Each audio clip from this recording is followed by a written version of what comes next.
అదే మన హయాంలో రైతన్నలకు తోడుగా ఉండేట్టుగా సీడు, ఫీడు, నీటి నాణ్యత, వ్యాధి నిర్ధారణ, వీటి అన్నింటి కోసం అని చెప్పి ఏకంగా 35 ఆక్వా ప్రాంతాలలో ఇంటిగ్రేటెడ్ ల్యాబులు మనం తీసుకొచ్చి పెట్టాం. అంతేకాకుండా ఏకంగా 782 ఆక్వా 782 ఆర్బీకేల పరిధిలో ఏకంగా ఫిషరీస్ అసిస్టెంట్లను, అంటే ఫిషరీస్ డిగ్రీ పట్టభద్రులను తీసుకొని వచ్చి ఈ 782 ఆర్బీకేలలో వీళ్ళను నియామకం చేశాం. వీళ్ళ చేత, ఆ ఆర్బీకేల చేత, ఈ పట్టభద్రుల చేత, ఈ ఆక్వా ల్యాబుల చేత ప్రతి రైతాంగాన్ని చెయ్యి పట్టుకొని నడిపించే కార్యక్రమం చేశాం. మన హయాంలో ఏకంగా 120 రోజుల పాటు 150 రోజుల పాటు ఉండే సీడు ఈరోజు కేవలం 90 రోజులకు మించి బ్రతకని పరిస్థితిలోకి ఈరోజు ఆక్వా రంగంలో రైతన్న అల్లాడిపోతా ఉన్నాడు. ఈరోజు జబ్బులు పెరిగిపోయాయి. క్వాలిటీ మానిటరింగ్ అనేది పూర్తిగా పక్కకు తప్పుకున్న పరిస్థితి కనిపిస్తూ ఉంది. చంద్రబాబు నాయుడు గారి పుణ్యాన నర్సాపురంలో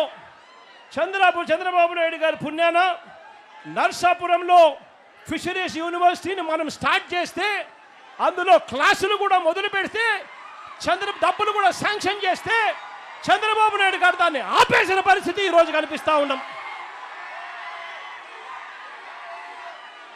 ఇదే ప్రాంతంలోనే మెడికల్ కాలేజ్ కూడా పనులన్నీ కూడా ఆగిపోయి ఉన్న పరిస్థితులే ఈరోజు మెడికల్ కాలేజీల్లో కూడా కనిపిస్తూ ఉన్నాయి. ఒక్కసారి ఆలోచన చేయమని అడుగుతా ఉన్నా.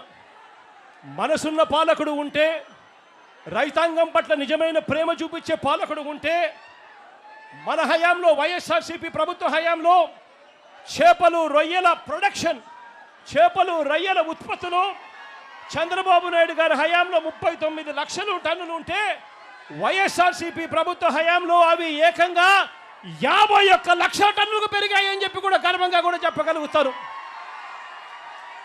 మనం తీసుకొచ్చిన ఈ విప్లవాత్మక మార్పుల వల్ల, రైతాంగాన్ని చేయి పట్టుకొని నడిపించినందువలన 2018-19లో చంద్రబాబు నాయుడు గారి హయాంలో రాష్ట్రం నుంచి ఎగుమతుల విలువ 13,855 కోట్ల రూపాయలు అయితే 2023 అంటే వైఎస్ఆర్సీపీ ప్రభుత్వ హయాంలో ఆక్వా ఎగుమతుల విలువ ఏకంగా 20,000 కోట్ల రూపాయలను కూడా గర్వంగా చెప్పగలుగుతాను.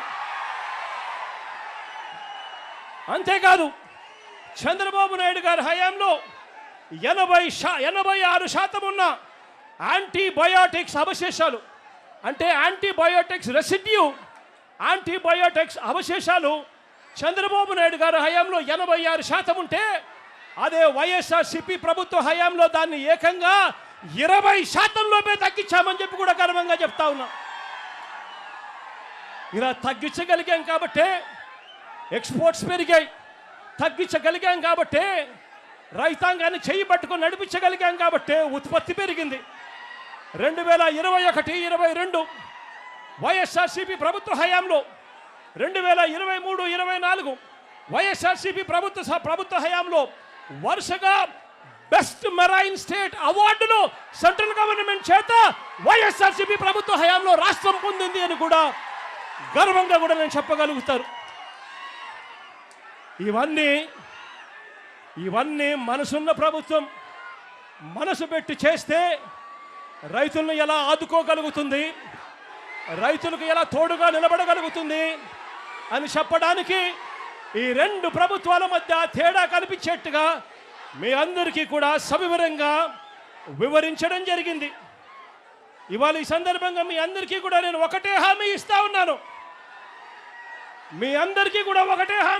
ఉన్నాను. మీ కష్టాలు నాకు తెలుసు.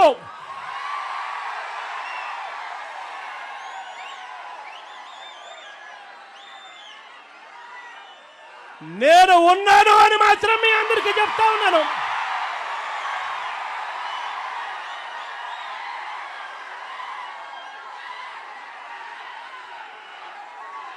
చూస్తూ చూస్తూ 2 సంవత్సరాలు దాటిపోయింది. కళ్ళు మూసుకొని కళ్ళు తెరిచేసరికి మరో 3 సంవత్సరాలు కూడా పోతాయి. ఆ తర్వాత రైతుల ప్రభుత్వం వస్తుంది అని చెప్పి కూడా ఈ సందర్భంగా గర్వంగా చెప్పగలుగుతాను. మళ్ళీ ఆప్షడా పూర్వ వైభవంలోకి వస్తుంది. ముఖ్యమంత్రి చైర్మన్ గా కూర్చుంటాడు. ఈ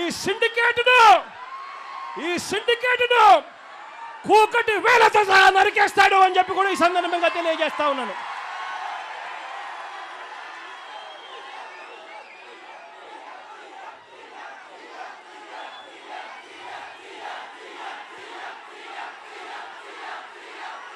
అంతవరకు ఈ ప్రభుత్వం మీద ఒత్తిడి తీసుకొచ్చే కార్యక్రమాలు ముమ్మరంగా సాగుతాయి.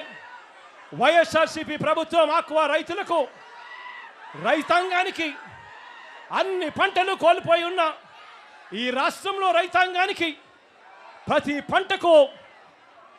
పంట వేసిన ప్రతి రైతాంగానికి చెయ్యి పట్టుకొని నడిపిస్తూ ఆ రైతాంగానికి తోడుగా ఉంటూ ఆ రైతన్నల కోసం ఉద్యమ బాట పడుతుంది అని చెప్పి కూడా ఈ సందర్భంగా ఖచ్చితంగా చెప్తా ఉన్నాను.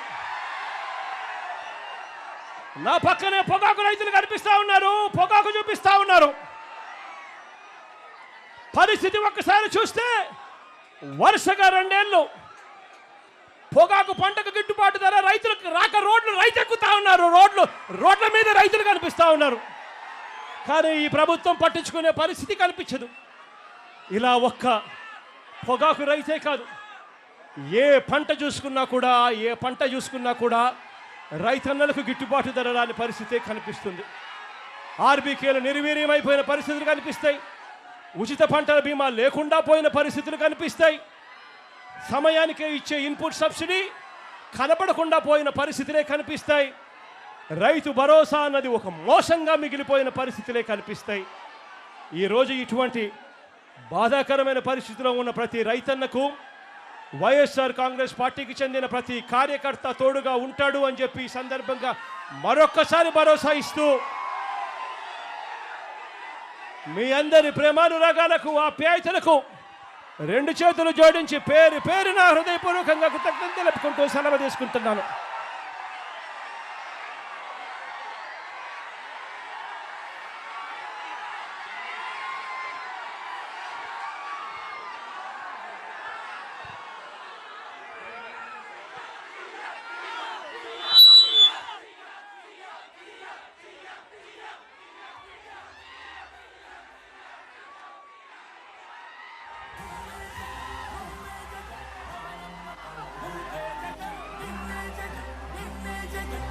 నమ్ముతాం నిన్నే జగన్